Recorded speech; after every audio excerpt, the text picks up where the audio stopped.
आज सासू माँ की 13वीं है। मेहमानों के बीच उदासी ओढ़कर नकली आंसू बहाते हुए बहू संजना अब उकता गई थी। एक ननद को छोड़कर बाकी सभी मेहमान जा चुके थे। अब उसे इंतजार था सास की विरासत में छौदी हुई चीजें देखने का।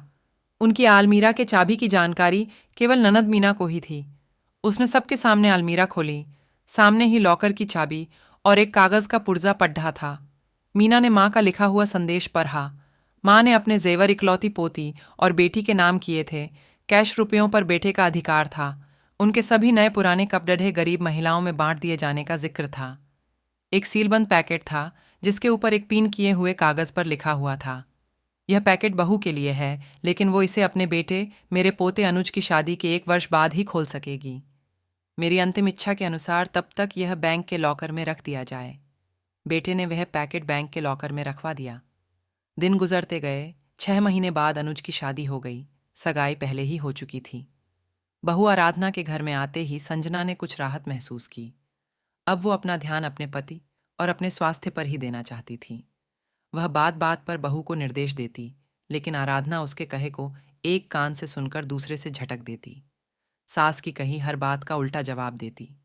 धीरे धीरे उसने सास को रसोई से बेदखल कर दिया। समय गुजरता रहा और संजना हालात से समझौता करती गई। अब पुराना संयुक्त परिवारों का जमाना नहीं रहा जब सास बहू पर हावी हुआ करती थी। आज की बहुएं सास को अच्छा होने का मौका ही नहीं देती, बल्कि ऐसा माहौल पैदा कर देती हैं जिससे उसे बुरा साबित किया जा सके, और मौका मिलते ही पति को लेकर उड़ जाती हैं। गई सदी के इतिहास के वे पन्ने जब सास बहू पर हावी हुआ करती थीं, आज की बहुओं ने फाड़ कर फेंक ही दिए हैं। सास कितनी भी पढ़ी लिखी और समझदार हो, लेकिन बहू स्वतंत्र ही रहना चाहती है और इसके लिए जाल बुनती ही रहती है, और सास का नाम ही परिवार की सूची से मिटा देना चाहती है। उसने भी तो यही किया था ना अपनी सास सुमित्रा के साथ। वो पढ़ी लिखी सुलझे विचारों की महिला थी और अपनी पुराने विचारों की सास से मिले हुए कष्टों को भूलकर संजना को हर तरह की सुविधाएं, सहयोग और प्यार देकर सास के नाम पर लगे मनहूस धब्बे को हमेशा के लिए मिटाकर नया इतिहास रचना चाहती थी। लेकिन संजना क्षण भर भी खुशी न दे सकी थी उसे। आज उसे सास की बहुत याद आ रही थी।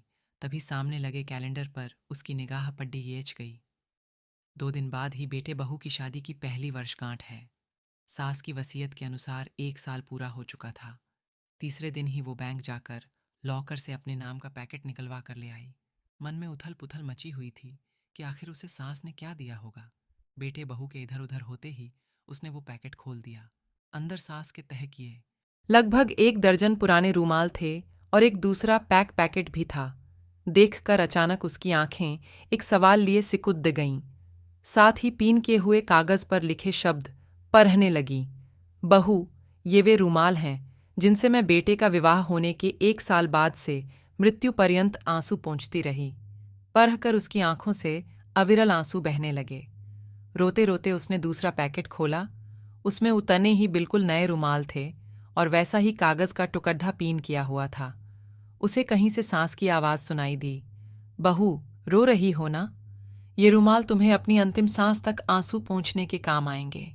और उसने एक रूमाल उठाकर अपने आंसू पोंछ लिए।